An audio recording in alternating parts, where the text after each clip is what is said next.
আজকে তোমরা দেখছো, সারা পৃথিবী দেখছে, একজন 33 বছর বয়সের যুবক। এই যুবক ইমানদার ছিল।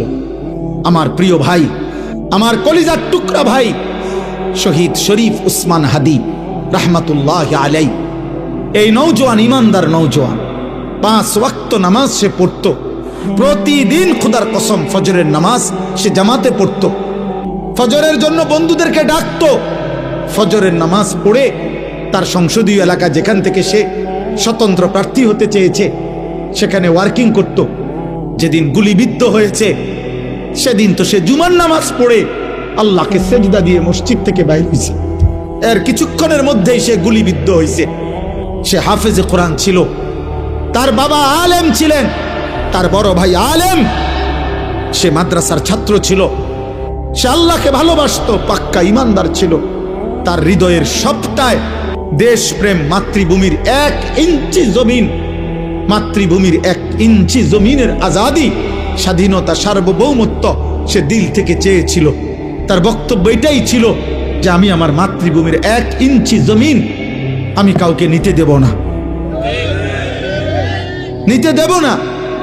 এক যুবক আল্লাহকেও রাজি করেছে, মাতৃভূমির প্রতি ভালোবাসা দেখাইছে, ঈমান এবং দেশপ্রেম, এই 2 জিনিস তার মধ্যে একত্র হওয়াতে, তোমরা ভাই বলো, একটা ছেলে বলো, তোমরাও দেখছো আমরাও দেখছি, গোটা বাংলাদেশের লক্ষ লক্ষ আলেম, মুফতি, মুহাদ্দিস, পীর, বুজুর্গ, আউলিয়া, ইমাম, খতিব, মুয়াজ্জিন, তালেবে ইলম, হাফেজে কোরআন, বুড়া মানুষ, জওয়ান মানুষ, বাচ্চা মানুষ, আরে বাবা, এই জাতির 18 কোটি মানুষ মনে হয় তার জন্য অঝরে চোখের পানি ফেলছে।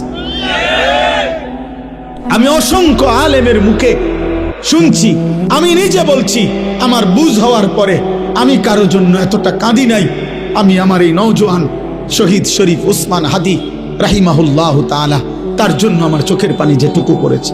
আমার শায়েখ আল্লামা মুফতি মুশতাকুন নবী কাসিমি, আমি তাকে দেখছি বাচ্চার মতো অঝরে কাঁদছে। একসাথে ভাত খাইতে বসছি, ভাতের থালার সামনে পর্যন্ত হুজুরে দেখছি কাঁদতেছে। কয় মাওলানা, আমি তো ছেলেটারে ভুলতে পারছি না। তাইলে বলো ভাই, এত মানুষের চোখের পানি ঝরছে একজন ইমানদার যুবকের জন্য, তোমরা দেখছো বাবা। অতএব তোমাদের কাছে বলি, বাপ, মরিলে এমন মরাই মইরো, বাঁচলে এমন বাঁচাই ভাই। এই পৃথিবী তোমারে মনে রাখবে না রে আব্বা। এই নারী, ছবি, মোবাইল, অশ্লীল দৃশ্য, জিনা, ব্যভিচার, মদ, জুয়া, বন্ধুদের অসৎ আড্ডা, রাত্র দিন মোবাইলের আসক্তি,